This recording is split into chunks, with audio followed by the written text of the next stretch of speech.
Look, I had a very long career, about 32 years. I loved every moment of it.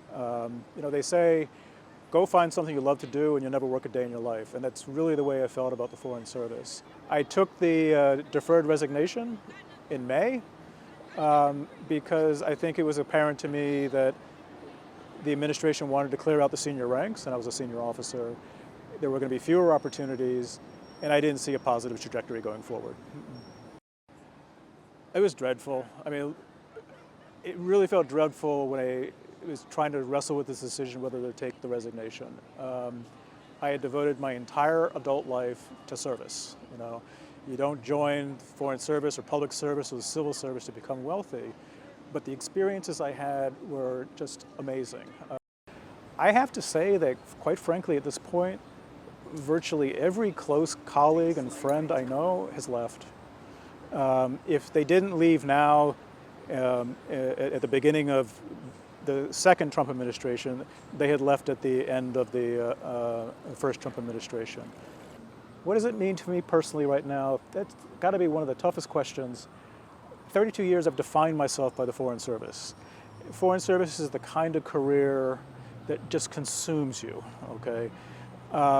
So that's a really tough thing to wrap my mind around, okay? It was such an honor to have that gold eagle on my business card that opened so many doors. I was kind of like the exchange student at the high school. I could talk to all the cliques and really try to figure out what was going on in country. Finding something that is that big is really hard, I'm looking. It's not an easy market right now to be looking for work. There are an awful lot of people from the national security agencies who are being put out looking for jobs right now, whether it's from the intelligence community or the Department of State, Defense, USAID doesn't exist anymore. So you're competing with an awful lot of people. But what I'm trying to do is look at government relations kind of opportunities, consulting, maybe there's something in finance. But I think in the near term, more likely what I'm going to do is put out my own shingle, offer myself as an advisor for people who are trying to get into places where I have networks of contacts and background knowledge. Many people found the disrespect and the abuse that they faced under the first Trump administration pretty tough to take. And when given an opportunity to leave, I think that probably was attractive for some of them, especially if they were being threatened with being fired with no compensation.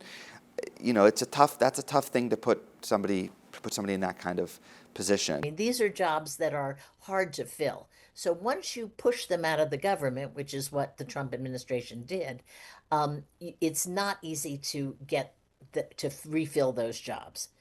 And these actions are, in fact, harmful to American citizens. It may not be immediately apparent, but I call them Doge time bombs. Okay, it's like the actions of this government have planted time bombs around the United States government, and something is going to go wrong. And then the president is the one who takes the blame. The federal government has gone through a severe brain drain in two ways.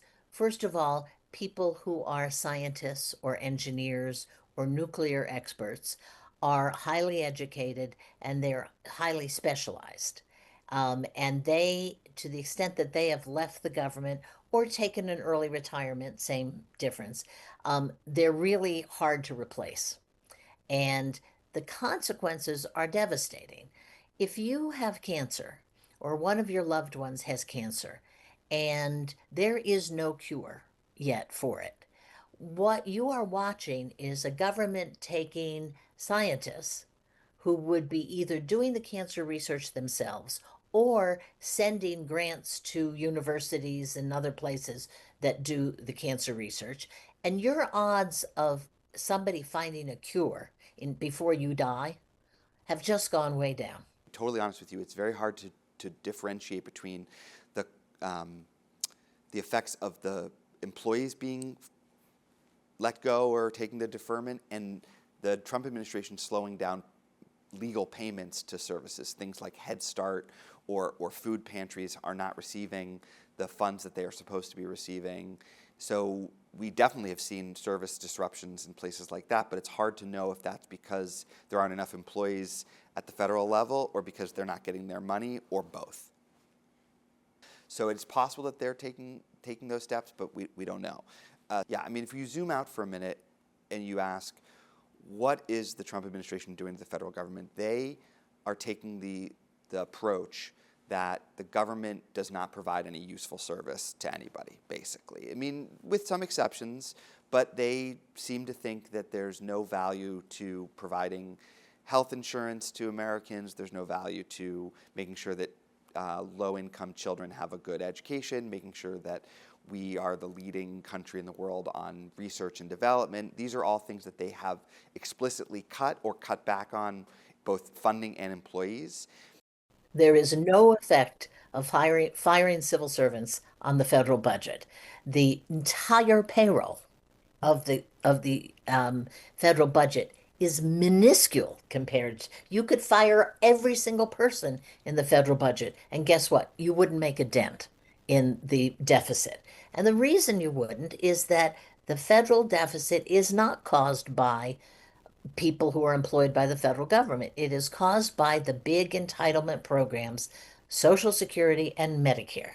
So if you want to really cut the deficit, you got to go after grandma and grandpa.